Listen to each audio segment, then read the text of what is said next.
அன்பான மாதா தொலைக்காட்சி நேயர்களுக்கு வணக்கம். இன்றைய நிகழ்ச்சியில மார்பக கட்டி ஃபைப்ரோடினோமா அதை பத்தி நம்ம பார்க்க போறோம். இப்ப பெண்களுக்கு அப்படின்னு சொன்னாக்க சிலருக்கு ஒரு பக்கம் மார்பகத்துல அல்லது ரெண்டு பக்கம் ஒன்றோ அல்லது அதற்கு மேற்பட்டோ 2-3 கூட சிலருக்கு இருக்கு. சிலருக்கு ஒரு பக்கம் ஒண்ணு இருக்கலாம். இந்த மாதிரி உள்ள பிரச்சனைக்கு அவங்க வராங்க. முதல்ல ஆரம்ப நிலையில கட்டின்னு வராங்க. அதுக்கப்புறம் நம்ம செக் பண்ணி பார்த்து அது என்ன மாதிரி கட்டி அப்படிங்கறது பாக்குறோம்.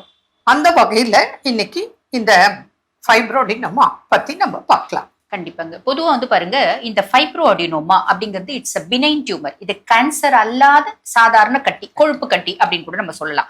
இந்த ஃபைப்ரோடினோமா வரத்துக்கு காரணம் என்ன அப்படின்னா, முதல் காரணம் ஹார்மோனல் ஃபிளக்சுவேஷன்.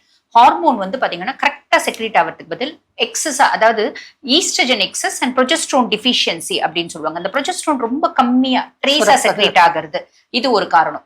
மேல் ஹார்மோன் டெஸ்டோஸ்டிரான் அதிகமா செக்ரேட் ஆகிறது ஒரு காரணம். இதெல்லாம் எதனால வருது அப்படின்னா, எக்ஸசிவ் ஸ்ட்ரெஸ் ஒரு காரணம். அதே மாதிரி என்ன ஃபுட், அதாவது ஆயிலி ஃபுட்ஸ், எண்ணெய் பதார்த்தம் நிறைய சாப்பிட்றது, அதுவும் நம்ம வீட்டுல செஞ்சு சாப்பிட்றத விட கடையில விற்கிற பொருட்களை வாங்கி சாப்பிட்றது, அதுல இருக்க டிரான்சியன்ட் ஃபேட் அப்படின்றது ஒரு காரணம் அப்படின்னு சொல்லலாம்.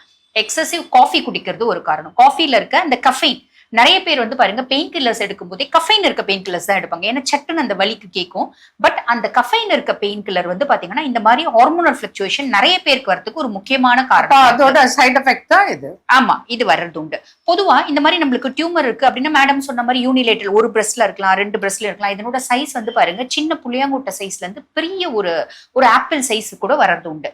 இது பினைன் தானா, கேன்சர் நோக்கி போதா அப்படின்றது நீங்க சுய பரிசோதனை பண்ணியே கூட தெரிஞ்சுக்கலாம். அந்த கட்டி எப்படி புடிச்சிட்டு நீங்க இப்படி நகத்துனீங்க அப்படின்னா மூவ் ஆகும்போது மேல இருக்க தோல் புடிச்சிட்டு போக கூடாது, அடியில இருக்க செதை புடிச்சிட்டு போக கூடாது.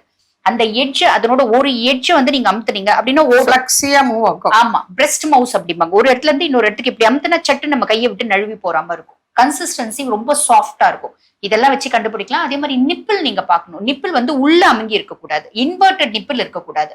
இதெல்லாம் செக் பண்ணாலே அது பினைனா, மேலிக்னண்டா, கேன்சர் நோக்கி போகுதா அப்படின்னு தெரியும் இல்லைங்களா? நீங்க ரிப்போர்ட்லயே வந்துருது. அப்போ பார்க்கும்போது நமக்கு இது முடிந்த அளவு அறுவை சிகிச்சை இல்லாமல் ட்ரீட்மெண்ட் கொடுக்குறோம், குணமாகுது. கொஞ்சம் அவங்க ஒத்துழைப்பு கொடுக்கணும், கடைபிடிக்க வேண்டும். முதல்ல பொறுமை வேணும், நம்பிக்கை வேணும், கடைபிடிக்கணும். அப்போ அவங்களுக்கு நம்ம ட்ரீட்மெண்ட் கொடுக்குறோம், டயட் கொடுக்குறோம், மெடிசன்ஸ்க்கு. இது கியூரபிள் தான். அது நிறைய பேர் சர்ஜரியும் பண்ணிட்டு திரும்பி வருது அப்படிம்பாங்க. ஆமாமா, அது ரொம்ப முக்கியமான பாயிண்ட். இப்ப நீங்க சொன்னீங்க பாரு, ஏற்கனவே வந்திருக்கு, அது அறுவை சிகிச்சை செய்துட்டாங்க, திரும்ப வருது அப்படின்னா அப்ப நம்ம சொல்ற விஷயங்கள்லாம் அவங்க கடைபிடிக்கணும். இப்ப fast food, fried items, tension, stress இல்லாம இருக்கிறது, ஹார்மோனல் இம்பேலன்ஸ், இதெல்லாம் கரெக்ட் பண்ணிக்கணும். அதுக்குதான் நம்ம நிறைய வழிமுறைகள் சொல்லிக்கிட்டு இருக்கோம். யோகா பண்ணுங்க, மெடிடேஷன் பண்ணுங்க, டயட் ஃபாலோ பண்ணுங்க, மெடிசன்ஸ் இருக்கு, கவலைப்படாதீங்க அப்படின்னு.